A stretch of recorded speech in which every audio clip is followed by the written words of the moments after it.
There's a possibility.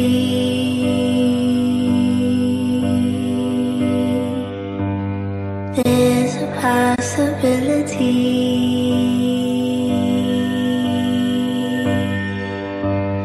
All that I had was all I gon' get.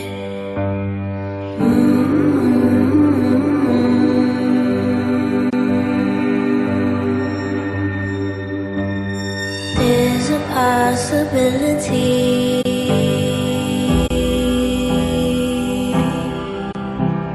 There's a possibility.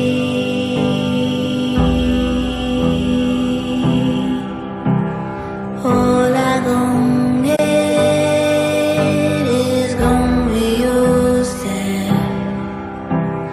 All I gon' get. Greetings. Mankind have been striving to achieve greatness, and the pinnacle of greatness of mankind has to be what I've been searching for quite some time. You can never find it in mythology, but you can find it with the likes of Dr. Craig Venter, who I salute here and now. This substance I have in my hand is going to give me, wait before I get to it, let's just say the impossible has become possible. This in my hand I am holding is the significance of everything you would want to find to achieve immortality. This is going to help me achieve greatness once and for all.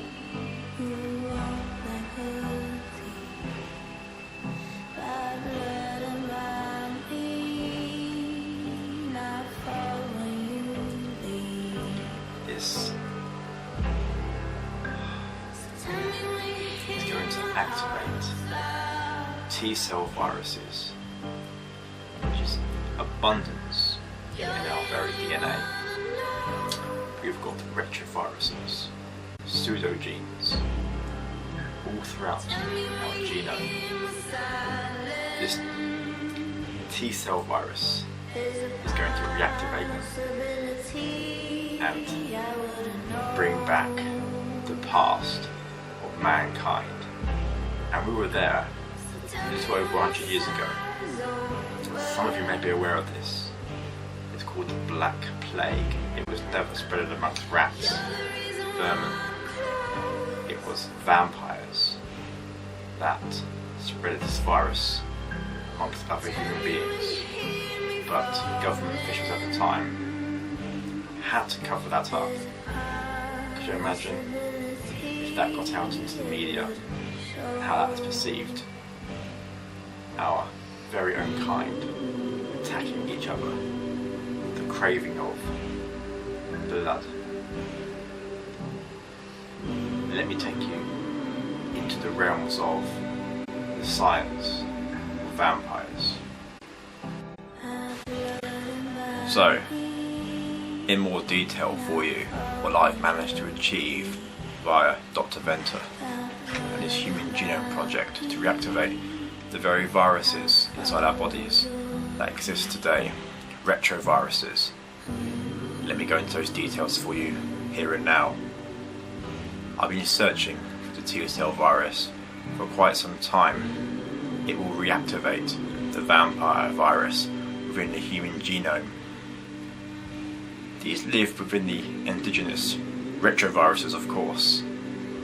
Also, this reactivation of pseudogenes, which are functional relatives of our known genes that have lost their protein coding ability, or otherwise they're no longer expressed in the cell. Therefore, it is very possible to be turned back into a vampire. But first, before we go into more of how that works, let me explain to you what we need to know. In other words, scientific rationale. We must discuss the possibility of explanations for vampires. Number 1, that vampirism is a genetic trait. Number 2, that it's a spiritual matter having to do with the soul.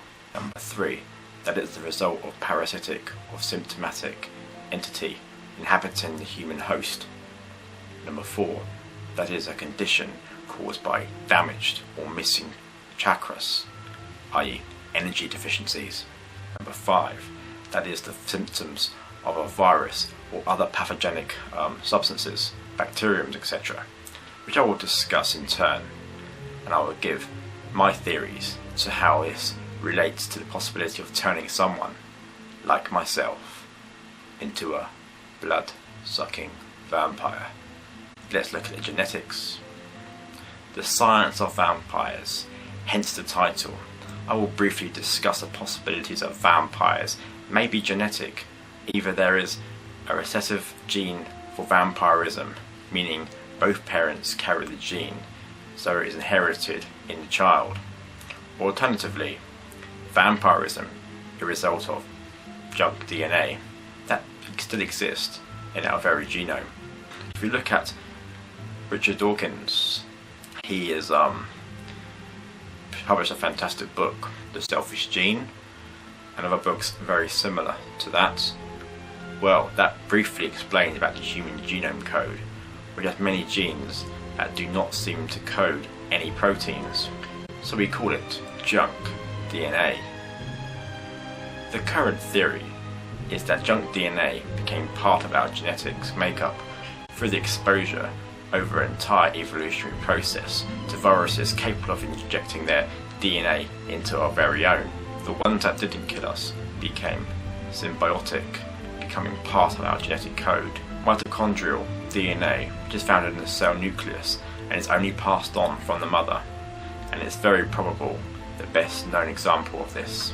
Genetics is a good explanation for the physical symptoms of vampirism, and we can compare this to other traits that are passed on from mother to child, i.e.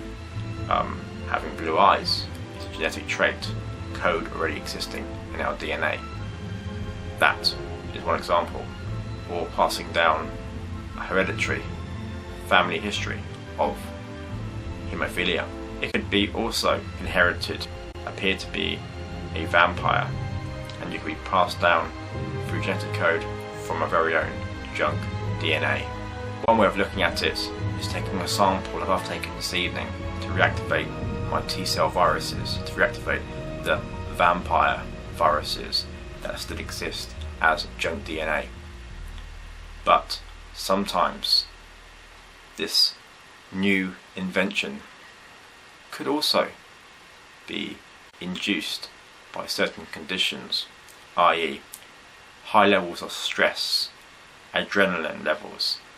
Such might be experienced during a vampire attack, for instance, or maybe some kind of biochemical mix of endorphins, or other pleasures like hormones induced to the exact ecstasy of some donors experience while being fed upon.